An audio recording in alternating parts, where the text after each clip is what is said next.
చాలా చాలా బ్యూటిఫుల్గా ఎలగెంట్గా హ్యాపీగా ఉండే హ్యాపీ సోల్ ఒక ఫ్యాన్ బేస్ క్రియేట్ చేసుకుంది ఈ అమ్మాయి స్రవంతి చొక్కారపు.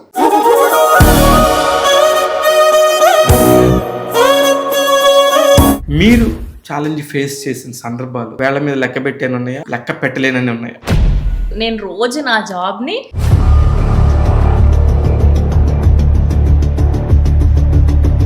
ఆర్జీవి గారి స్టేజ్ ఎక్కేసినాక కూడా మనకు సంబంధం లేకుండా కొన్ని మాడాల్సి వస్తుంది. మీరు నాకు డబ్బులు ఇస్తున్నారు, నేను మొత్తం మీకు అంకితం.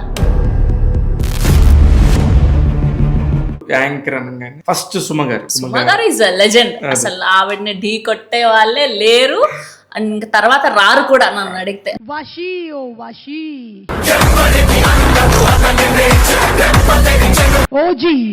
ఓజస్ గంభీరా బోయపాటి గారికి హాయ్ అండి శ్రవంతి అంటే నాకెందుకు తెలీదు ఇలా మాట్లాడతారు.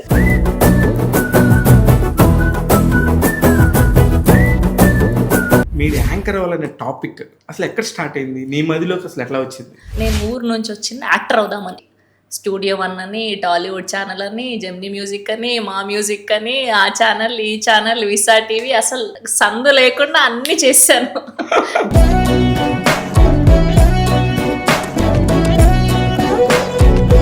కదిరి బిడ్డ ఎండింగ్స్ కి పుష్ప అవ్వ తగ్గేదేలే. మొన్న నేను మిమ్మల్ని చూసి పవన్ కళ్యాణ్ లాగా ఆయన ప్యాంట్ మీద ప్యాంట్ వేస్తే నువ్వు జాకెట్ మీద జాకెట్ వేసావు. అవును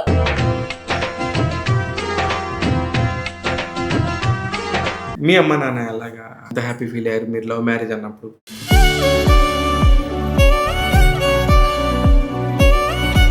మనం పబ్లిక్ ఫిగర్ వచ్చినామంటే మన జీవితం అంతా బట్టబయలు అయిపోయినట్టే. ఫస్ట్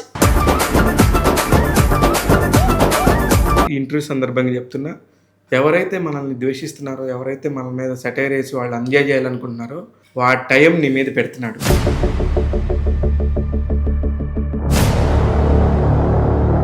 అయితే సడన్ గా ఈ మధ్య బాగా గమనిస్తున్నాను ఏంటో 2025 మిడ్ నుంచి అసలు మొత్తం ఎక్కడ చూసినా స్రవంతినే ఉంటుంది. ఆ చిట్కా ఏంటి?